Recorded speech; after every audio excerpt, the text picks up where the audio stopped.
সবাই কেমন আছো? ফুডি কর্নারে সবাইকে স্বাগত। আজকের রেসিপিটা একেবারে অন্য ধরনের। আজকে বানাবো গ্রেভি মোমো। মোমো তো আমরা সবাই খেয়ে থাকি রাস্তাঘাটে, রেস্টুরেন্টে বা বাড়িতে বানিয়ে, কিন্তু এই গ্রেভি মোমো আমরা খুব কমই খেয়ে থাকি। আর আজকে এই রেসিপিটা আমি তোমাদের সঙ্গে শেয়ার করলাম। চলে যাব মূল রেসিপিতে। মোমোটা বানানোর জন্য আমি এখানে 2 কাপ ময়দা নিলাম। ময়দাটা কিন্তু আমি আগে থেকে ছেলে নিয়েছিলাম। ময়দাটা দেওয়ার পরে আমি হাফ চামচ করে দুবার 1 চামচ চিনি দিয়ে দেব টেস্টটা ভালো আসার জন্য। আর দিয়ে দেব পরিমাণ মতো নুন। আমি এখানে হাফ চামচ নুন দিলাম। আর দিয়ে দেব 1 টেবিল চামচের মাপ দিয়ে 2 টেবিল চামচ সাদা তেল। এটা রান্নার সাদা তেলই দিতে পারো।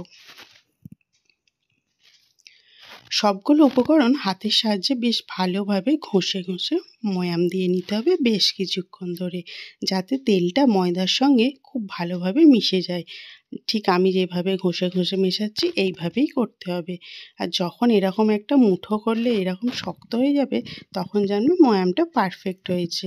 এবারে আমি নর্মাল পানি দিয়ে এটাকে একটা সুন্দর সফট ডো বানিয়ে নেব।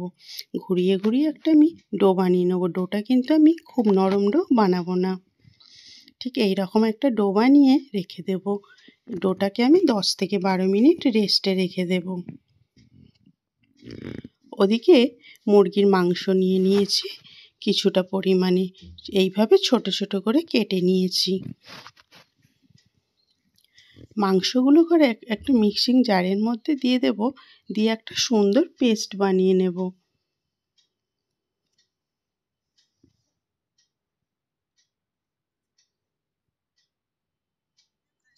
ঠিক এই রকম একটা পেস্ট রেডি করে নিলাম। একটা জারের মধ্যে আমি পেস্টটিকে ঢেলে নেব। পেস্টটার মধ্যে এবার দিয়ে দেব একটা বড় সাইজে পেঁয়াজকে এভাবে কুচি করে কেটে রেখেছিলাম, সেই পেঁয়াজ কুচিটা দিয়ে দিলাম। এখানে খুব ছোট্ট করে আদা রসুনকে মিহি কুচি করে নিয়েছিলাম, আর একটা লঙ্কাকে আমি ছোট করে কেটে নিয়েছিলাম, সেগুলো এর মধ্যে আমি দিয়ে দিলাম হাফ চামচ জিরা গুঁড়ো, আর দিলাম হাফ চামচ গোলমরিচ গুঁড়ো। নুনটা যে যার স্বাদ মতোই দেবে। আমি হাফ চামচ নুন অ্যাড করলাম। এখানে আমি 1 চামচের মতো সয়া সস দিয়ে দিলাম, আর দিলাম 1 চামচ মেয়োনিজ।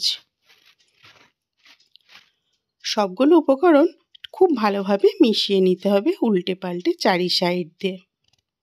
আমি হাত দিয়ে খুব ভালোভাবে এটাকে মিশিয়ে নেব।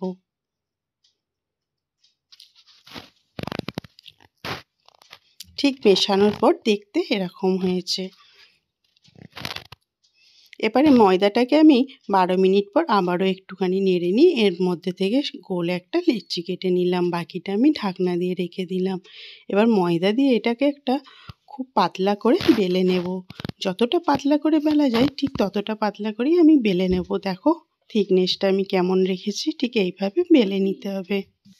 বেলে নেওয়ার পর আমি একটা চাপার সাহায্যে, ঢাকনার সাহায্যে ঠিক এইভাবে গোল করে কেটে নেব।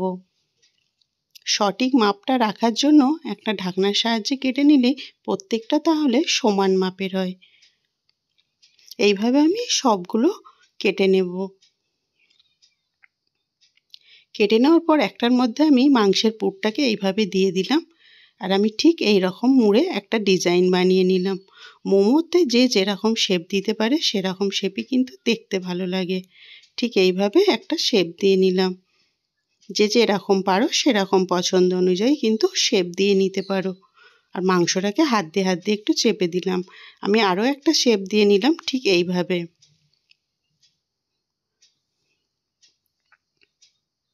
সবগুলো আমি এইভাবে রেডি করে নেব। দেখো আমি কিন্তু 3টে ডিজাইন এখানে বানিয়ে দেখালাম। যার যেটা ভালো লাগে সে সেটাই বানাতে পারো। দেখো আমার শেপগুলো কিন্তু পুরোপুরি সব রেডি হয়ে গেছে। এই মোমোগুলো কিন্তু আমি কোনো রকম স্টিম বা সিদ্ধ করতে যাব না। কড়াইতে আমি পরিমাণ মতো রান্নার সাদা তেল দিয়ে দিলাম। সাদা তেলটা একটু গরম হয়ে গেলেই এর মধ্যে একটা বড় সাইজের পেঁয়াজকে মিহি কুচি করে নিয়েছি, সেই কুচিটা তেলের মধ্যে দিয়ে 30 সেকেন্ডের মতো ভাজতে থাকবো। পুরো লাল করে কিন্তু ভাজা যাবে না, হালকা হলে এটা ভেজে নিতে হবে। ঠিক এইভাবে ভাজা হয়ে গেলে এর মধ্যে দেখো আবারও আমি রসুন কুচি আর আদা কুচি দিয়ে দিলাম। যতটা ছোট করে কাটা যায় ততটা ছোট করে কিন্তু কাটলে ভালো। সবগুলো খুব ভালোভাবে একটু ভেজে নেওয়া হয়ে গেলে এর মধ্যে এবার দিয়ে দেব 1 কাপ পানি। পরে 1 কাপ পানি দেওয়ার পর আমি এটাকে ফুটতে দেওয়ার জন্য আর দিয়ে দিলাম 1 চামচ চিলি ফ্লেক্স। এবার এটা আমি একটা ঢাকনা দিয়ে বন্ধ করে দেব পানিটা ফুটে আসা পর্যন্ত। দেখো পানিটা কিন্তু খুব ভালোভাবে ফুটতে শুরু করেছে আর পেঁয়াজগুলো কিন্তু অনেকটা সিদ্ধ হয়ে গেছে। আর এর মধ্যে আমি দিয়ে দিলাম 1 চামচ সয়া সস, 1 চামচ রেড চিলি সস আর 1 চামচ দিয়ে দিলাম মেয়োনিজ। সবগুলো জলের মধ্যে খুব ভালোভাবে মিশিয়ে দিতে হবে। আর আমি এখানে 2 টেবিল চামচের মতো দিয়ে দিলাম টমেটো সস। টমেটো সসটা পরিমাণে একটু বেশিই দিতে হবে। সবগুলো উপকরণ একটা হাতার সাহায্যে খুব ভালোভাবে জলের সঙ্গে মিশিয়ে দিতে হবে। জলটা কিন্তু ফুটতে শুরু করেছে। এই পর্যায়ে আমরা তৈরি করে রাখা মোমোগুলো এর মধ্যে দিয়ে দেব। দেওয়ার পরেও কিন্তু ঢাকনা দিয়ে এটা 5 মিনিটের মতো রান্না করে নেব। দেখো 5 মিনিট পর কিন্তু মোমোগুলো অনেকটা ফুলে গেছে। এই সময় আমি 2 চামচের মতো কর্নফ্লাওয়ার জলে ভিজিয়ে রেখেছিলাম। সেই কর্নফ্লাওয়ার গোলা জলটা এর মধ্যে আমি দিয়ে দিলাম।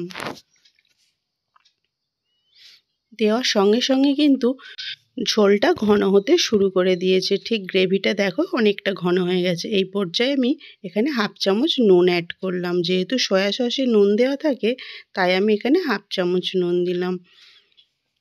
মোমোটা কিন্তু প্রায় রেডি হয়ে এসেছে। দেখো একটা মোমো তোমাদের তুলে দেখালাম কতটা ফুলে গেছে মোমোগুলো। এইভাবে মোমো বানিয়ে যদি একবার কাউকে খাওয়াতে পারো তাহলে কিন্তু প্রশংসায় মুগ্ধ হতে পারো। আর এই রকম মোমো কিন্তু আমরা সবাই খুব কমই খেয়ে থাকি। একবার কিন্তু বাড়িতে অবশ্যই এই মোমো বানিয়ে ট্রাই দেখতে পারো। বাচ্চা থেকে বড় সবাই কিন্তু খুব ভালোভাবে খেয়ে নেবে। মোমোটা কিন্তু তৈরি হয়ে গেছে। এবারে আমি এটা নামিয়ে নেব। একটা প্লেটে দেখো আমি এইভাবে সার্ভ করে নিলাম আর ওপর থেকে আমি চিলি ফ্লেক্স ছড়িয়ে দিলাম। দেখতে কতটা লোভনীয় হয়েছে তা তোমরা দেখেই বুঝতে পারছো। একটা তোমাদের সঙ্গে কেটে শেয়ার করলাম। দেখো কতটা সিদ্ধ হয়েছে সুন্দরভাবে আর ভিতরের মাংসটাও কত সুন্দরভাবে হয়ে গেছে। তো আজকের ভিডিওটা তোমাদের বন্ধু কেমন লাগলো অবশ্যই কিন্তু কমেন্ট বক্সে জানিও। আর এই রকম নতুন নতুন রেসিপি পেতে যদি তোমরা চাও তাহলে কিন্তু চ্যানেলটিকে অবশ্যই সাবস্ক্রাইব করে দিও। আল্লাহ হাফেজ।